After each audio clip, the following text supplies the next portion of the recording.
Bom dia, meu irmão. Bom dia você, minha irmã, que está conosco na manhã desse dia. Eu espero que você tenha tido uma semana dentro do que nós estamos vivendo, evidentemente, mas sobretudo com a presença, com a bênção de Deus, com a iluminação do Espírito Santo na sua vida, na nossa vida. Eu quero orar nesse momento, preparando o nosso coração para cultuarmos a Deus e também para que o nosso coração seja uma terra boa para receber a palavra de Deus. Que a palavra de Deus seja como uma semente que cai no nosso coração, na nossa alma, e produza frutos. Só o Espírito Santo pode fazer isso. Vamos orar nesse instante, queridos. Oremos. Senhor Deus, Pai, Senhor que está presente em todos os lugares, nos nossos corações, na nossa vida, e que conforta o nosso coração, e que é companhia constante e sempre muito bem-vinda. O Senhor é sempre aquela companhia desejável, porque onde o Senhor está a paz, onde o Senhor está a esperança, a fé, o amor, o perdão, a cura.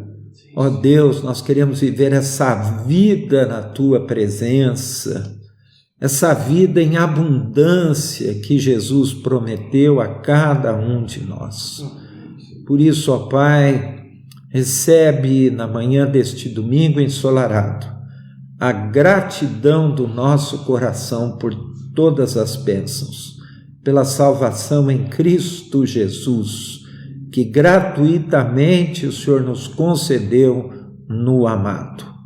Abençoa aqueles, ó Deus, que estão enfrentando esse momento difícil da nossa cidade, nosso país e do mundo. Especialmente aqueles, ó Deus, que estão na linha de frente, médicos, enfermeiros, funcionários de hospitais, aqueles que zelam pela segurança e pelos serviços essenciais. Oramos também pelas autoridades, por sabedoria, por harmonia, que haja no coração das autoridades um espírito de servir ao povo brasileiro. Abençoa aqueles que enfermos, ó Deus, estão nas UTIs, e muitos, ó Deus, não chegarão com vida ao final deste dia.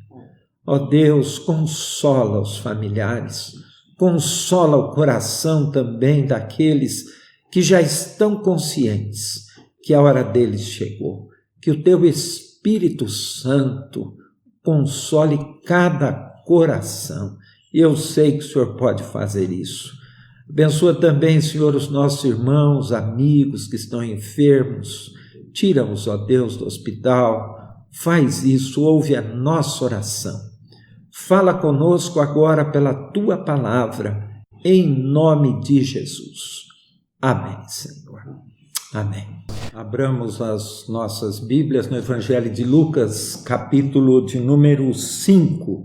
Evangelho de Lucas, capítulo de número 5. Nós vamos ler dos versículos 37 até o versículo 39. Lucas 5, 37 a 39. Diz assim a palavra de Deus: Ninguém põe vinho novo em vasilhas de couro velhas. Se o fizer, o vinho novo arrebentará ou rebentará as vasilhas, se derramará e as vasilhas se estragarão. Pelo contrário, vinho novo deve ser posto em vasilhas de couro novas.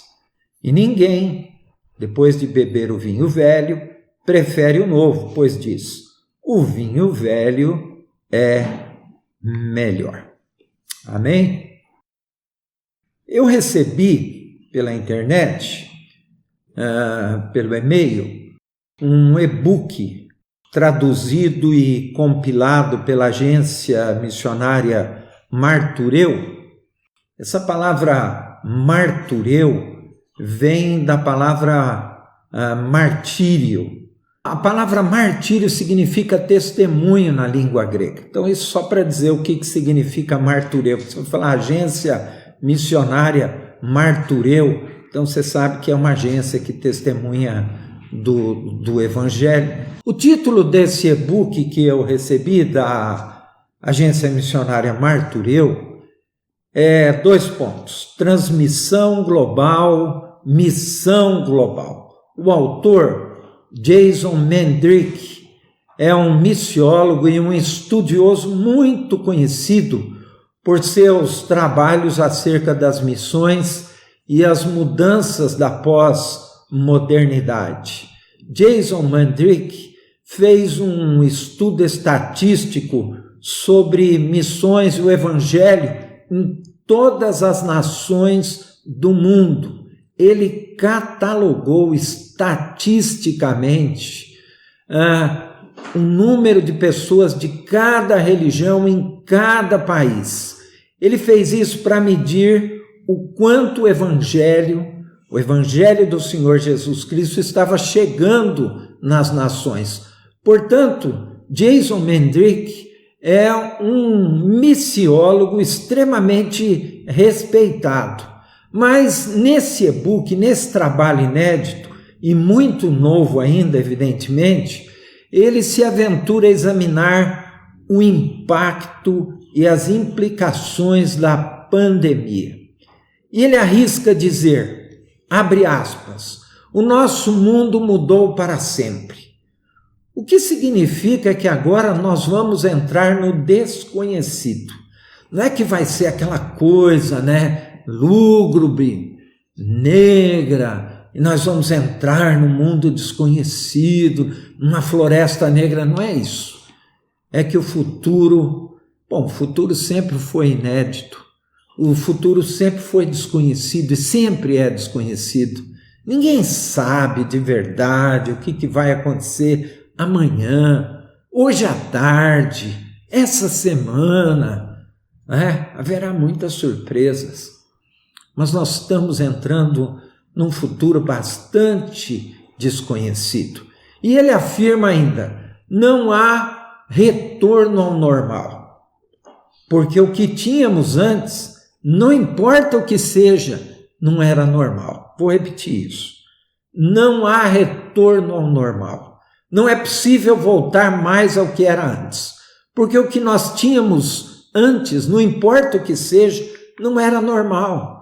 Consumismo, destruição do meio ambiente, distanciamento familiar, busca frenética por produtividade e lucro, desigualdade social, consumismo. Os shoppings multiplicaram por 100 no mundo. Shopping, o que é? O templo do consumo, o lugar onde você pode cultuar o consumo com toda a segurança, com toda a comodidade, num lugar bonito, onde tem um cheiro bom. Muita gente não sabe, mas o shopping solta um desodorizador e aquilo predispõe você a se sentir bem. Então, destruição do meio ambiente. Descobriu-se que agora com a pandemia a camada de ozônio está se recompondo e coisas desse tipo. Então o mundo está mudando de uma forma e coisas antigas nunca mais voltarão a ser a mesma.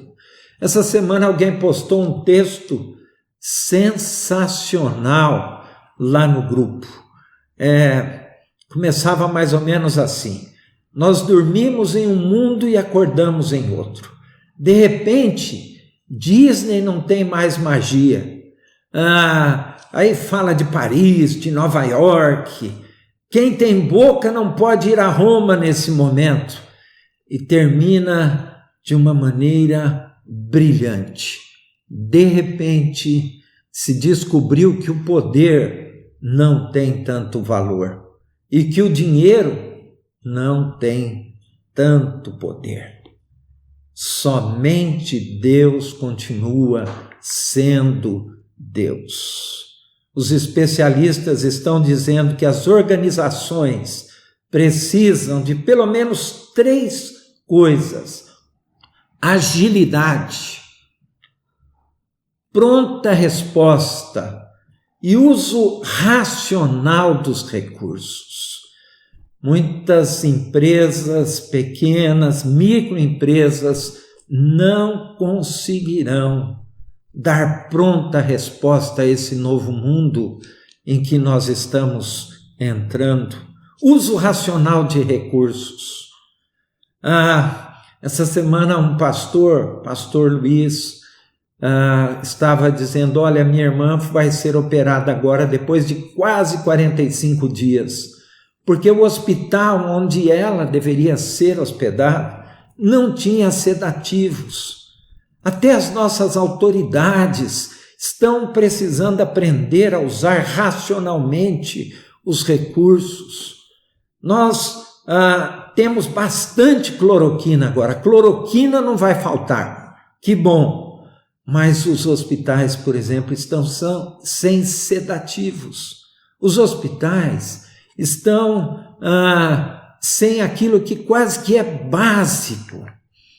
Então, guardadas as devidas proporções, é uma coisa muito parecida com o que está acontecendo nesses dias que Jesus está falando aqui, quando ele fala de vinho novo em recipiente velho.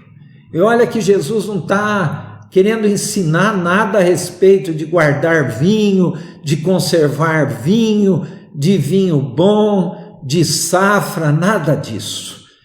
Ele começa a falar de vasilhame. E ninguém põe vinho novo em vasilhas de couro velho. Naquela época as pessoas guardavam os líquidos, seja o que for, mas principalmente o vinho, em odres.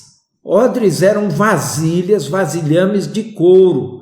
Aquele couro era curtido devidamente e ele era preparado e ele era fechado e o vinho era colocado ali dentro. Então Jesus diz assim: se você guardar vinho em couro velho, se você fizer isso, o vinho novo arrebentará as vasilhas. E o que vai acontecer? Porque o vinho novo fermentava, ele continuava fermentando dentro daquela vasilha de couro. E se aquela vasilha fosse velha, se aquele invólucro fosse velho, o que iria acontecer? Simples, ele ia ressecar e quando o vinho estivesse fermentando, vinho novo ali dentro, ele ia arrebentar aquela vasilha, ia se derramar e as vasilhas iam se estragar. Então, isso foi uma profecia. Jesus estava falando de Israel. O evangelho de Jesus foi o vinho novo que arrebentou o judaísmo de Israel. Israel tinha sido recipiente novo, em que Deus se manifestou para o mundo. Mas o que aconteceu com esse recipiente? O que aconteceu com Israel? O que aconteceu com o povo, que era o recipiente dos oráculos de Deus? O recipiente ficou velho. Todo o conjunto de regras, as ordenanças, as cerimônias, os objetos sagrados, o clero, ou seja, os sacerdotes, o templo, os altares e tantas outras coisas tinham envelhecido. Só que agora, com a chegada do vinho novo de Jesus, aquele recipiente envelhecido iria arrebentar. Só para você ter uma ideia, só para que nós nos localizemos historicamente, quando Jesus nasceu, Deus tinha ficado 400 anos sem se manifestar. Desde o último profeta Malaquias até o nascimento de Jesus, Israel ficou 400 anos sem nenhuma profecia, sem nenhum profeta novo. Por 400 anos Deus ficou em silêncio. Parece que as autoridades do céu, os anjos de Deus ficaram em silêncio, aguardando a chegada do Messias prometido. Quando Jesus chegou, o povão percebeu que tinha uma coisa nova no ar. As multidões começaram a seguir a Jesus. O que Jesus falava alimentava o coração das multidões.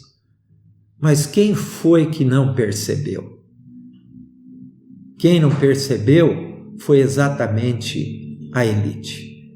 Principalmente a elite religiosa, que vivia de toda aquela estrutura velha que estava apodrecendo. O vinho novo de Jesus acabou com o sábado. Ele disse: o Filho do Homem é Senhor do sábado. E Jesus curou no sábado. O templo perdeu a importância. Jesus disse assim: se o templo for destruído, eu sou capaz de reconstruí-lo em 3 dias. E ninguém entendeu isso, nem os discípulos de Jesus, porque agora Deus não habitaria mais em templos feitos por mãos humanas. O judaísmo perdeu a importância, porque o vinho novo de Jesus não obrigou ninguém a frequentar a sinagoga. Ninguém mais precisava ser discípulo de Moisés. Ninguém precisava mais decorar a Torá, nem ser escravo da religião elitizada de Jerusalém. A circuncisão foi substituída pelo batismo, a Páscoa pela ceia da nova aliança.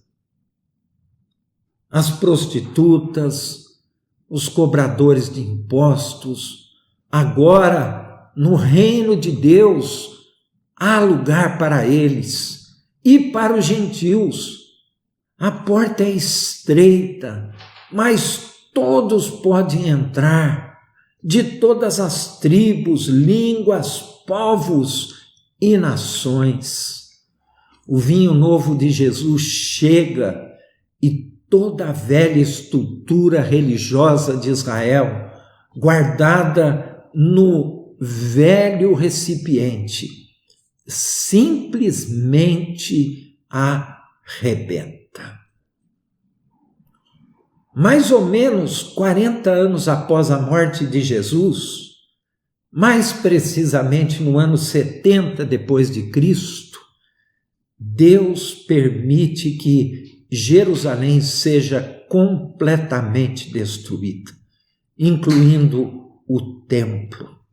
Se alguém visitar Israel hoje, vai poder encontrar ainda as pedras do templo, exatamente parte, evidentemente, parte das pedras do templo completamente no mesmo lugar que elas foram destruídas pelas tropas romanas comandadas pelo general Tito.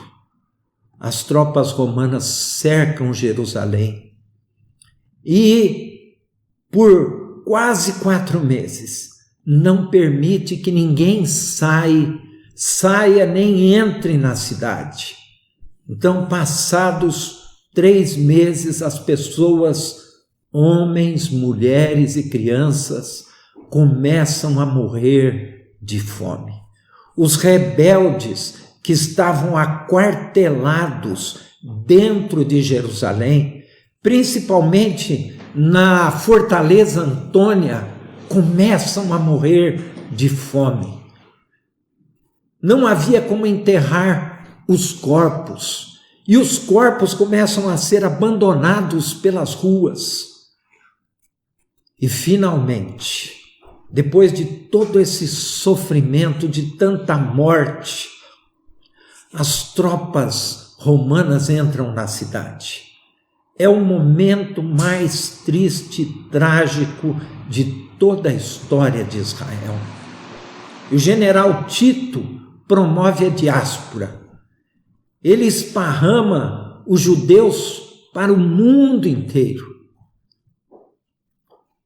E Deus só iria permitir que Israel voltasse para a sua localização geográfica, onde ela está hoje, 1900 anos depois. Não sem antes sangrar a história da humanidade e a história dos judeus com o Holocausto. Queridos, Tito voltou para Roma levando seus despojos de guerra, incluindo a mesa dos pães da proposição, as trombetas de prata e o menorá, que é aquele candelabro de 7 hastes. Esses objetos, principalmente o menorá, está retratado no Arco de Tito. Se você tiver a oportunidade de ir a Roma, visite o Arco de Tito. O arco era o que os generais romanos construíam para marcar as suas vitórias. Vitória para os romanos e triste derrota para os judeus. Lá no Arco de Tito está retratado o menorá, o candelabro de 7 hastes que ele tinha trazido de Jerusalém. Ninguém, tudo isso para dizer isso. Nós estamos vivendo uma época muito parecida, porque ninguém pode pôr vinho novo em vasilhas de couro velhas. Se o fizer, diz Jesus, o vinho novo arrebentará as vasilhas, se derramará, e as vasilhas se estragarão. Pelo contrário, vinho novo deve ser posto em vasilha de couro novas. O vinho novo de Jesus é o Evangelho, é Jesus que nunca envelhece, sempre será vinho novo. Eu e você somos chamados para continuar sendo recipientes novos. A forma não é importante. Jesus é essencial. Toda a estrutura de igreja, todas essas coisas não são importantes. Jesus é que é essencial. Por isso que Paulo, escrevendo aos Colossenses, capítulo 2, 6, 7, diz: portanto, assim como vocês receberam a Cristo, o Senhor, continuem a viver nele, enraizados e edificados nele, firmados na fé, como foram ensinados, transbordando de gratidão. Como receberam a Cristo, o Senhor. Como que nós recebemos a Cristo, o Senhor? Pela fé. O apóstolo Paulo está dizendo assim: então, se vocês receberam a Cristo pela fé, continuem a viver nele, enraizados, isto é, profundamente, a raiz vai lá para o fundo, profundamente ligados a Cristo. A outra palavra que ele usa aqui em Colossenses é edificados, isto é, numa construção firme, tudo isso pela fé, e nele firmados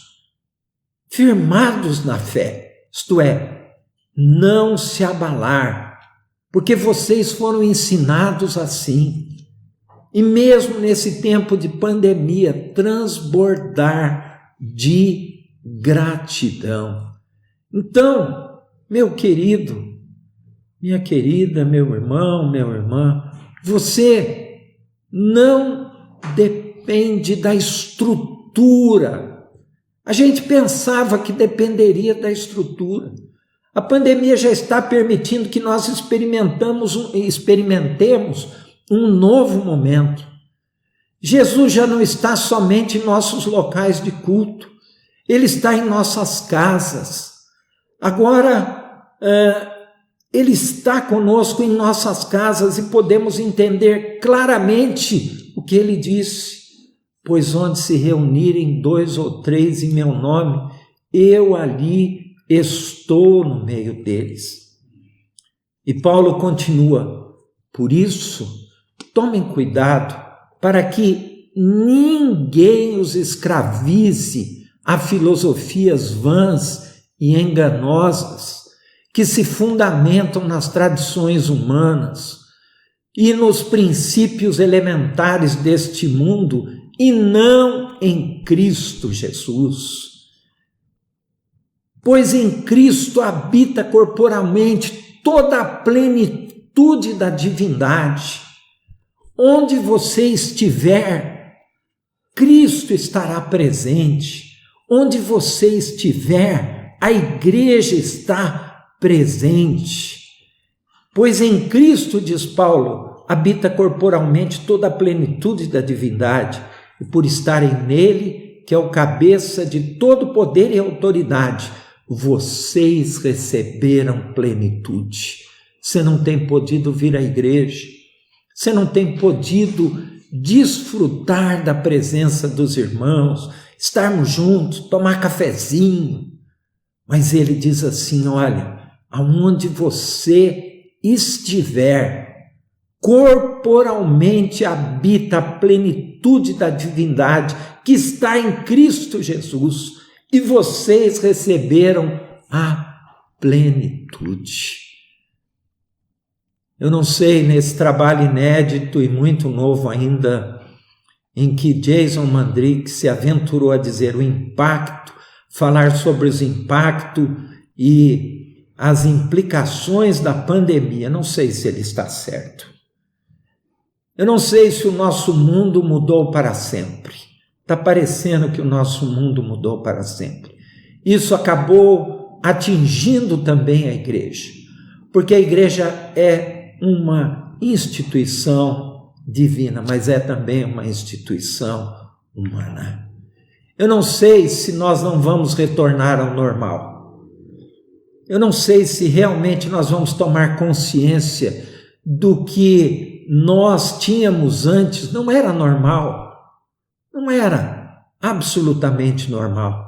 Tanto consumismo, tanta corrida atrás de produtividade, de lucro, sem se importar com a natureza ao nosso redor, sem se importar muitas vezes com aquelas pessoas. Eu não sei se nós vamos voltar a esse normal, mas alguma coisa de muito diferente, desconhecida, está acontecendo.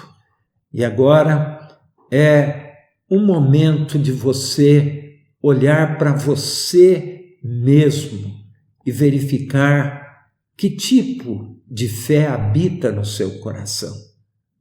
Se você depende de estruturas, como o povo de Israel pensava que dependia daquela estrutura de templos, de sacerdotes, de objetos sagrados, de sacrifício de animais. Em Cristo Jesus nós estamos completos. Em Cristo Jesus habita a plenitude da divindade.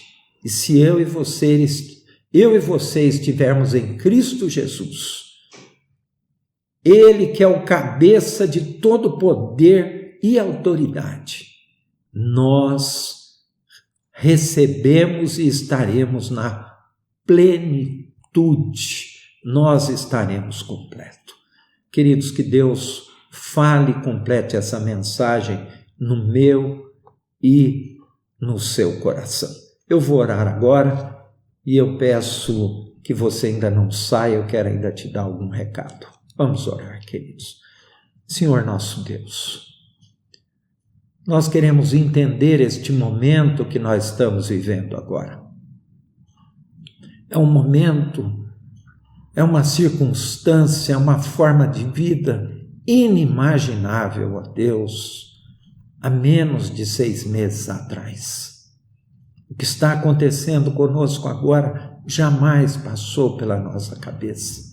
Mas nós te louvamos e te bendizemos, porque o que é essencial, o que é pleno, não depende de estruturas. Cristo Jesus em nós somos o templo agora, morada do teu Espírito Santo. A plenitude está agora em nós, ó Deus. Nós entregamos nossas vidas nas tuas mãos. Queremos continuar vivendo pela fé, Senhor, assim como nós recebemos a Cristo Jesus. Faz isso na nossa vida. Nos faz conhecer cada vez mais o Senhor Jesus Cristo, amá-lo sobre todas as coisas e o próximo como a nós mesmos. Abençoa cada um de nós, edifica-nos, derrama a tua paz em nome de Jesus. Amém. Queridos, quinta-feira eu vou continuar falando sobre isso. Quinta-feira das 20h30 até as 21h eu vou continuar falando sobre essas mudanças, sobre o novo e, sobretudo, como tem de ser o nosso relacionamento com Cristo Jesus. A espiritualidade nesse tempo de pandemia. Então, quero convidar você para estar conosco na transmissão, na live da próxima quinta-feira. Queridos, nós lançamos a nossa plataforma, eu coloquei o PicPay ali, está aparecendo aí na sua tela. O PicPay é um aplicativo para movimentação financeira. Eu sei que você deve estar se perguntando, eu também estou me perguntando, né? Isso aí é confiável? Será que realmente eu posso usar? Pode sim, pode usar. Isso daí já é o presente, isso aí já não é mais nem o futuro, mas fica bem tranquilo. Assim como quando chegou, por exemplo, o WhatsApp. Olha, quando chegou o celular, você não via uma pessoa acima de 50 anos, eram poucas as pessoas acima de 50 anos que sabiam mexer aqui com o celular, né? E, no entanto, hoje a gente sabe mexer com o WhatsApp, né? Os nossos amigos e amigas, muitos deles com mais de 75 anos, e estão lá, né? Estão lá mexendo, lá mandando mensagens para as pessoas, os vovôs. Alguém já disse aí que hoje é dia dos vovôs, né? Meu dia, o seu dia, você é vovô. Mandando mensagens lá para os seus netos e recebendo notícias. Então você pode não estar entendendo o que é o PicPay, mas você vai entender. E é uma forma de você contribuir. Você pode continuar colocando lá no banco, fazendo as suas transferências, mas logo, logo nós vamos estar nessa nova plataforma. Fique em paz, você vai receber mais informações, devagar nós vamos chegar lá. É uma maneira sensacional. Eu coloquei aí no grupo, só para você ter uma ideia, clica lá só para você ver, né? Clica lá. Querido, tenha uma boa semana. Eu quero agradecer ao Guilherme, quero agradecer ao pastor Pina, que domingo após domingo tem estado aqui conosco. Muito obrigado, meus queridos irmãos. Agradeço também ao Eduardo, a Márcia, lá de Piracaia, que tem estado conosco nas transmissões da quinta-feira. E a cada irmão e a cada irmã que tem sido vinho novo, tem sido vinho novo em recipiente novo, tem continuado a testemunhar durante esse tempo difícil que nós estamos vivendo. Agradecer a você pelo companheirismo, mesmo à distância, pelas suas orações e também pelas suas contribuições. Tenha uma boa semana, portanto, querido. Receber a bênção. Que a graça do Senhor Jesus Cristo, que o amor insondável de Deus, o nosso Pai, que a presença, o poder e as consolações do Espírito Santo sobre cada um de nós esteja e permaneça hoje e para sempre. Amém.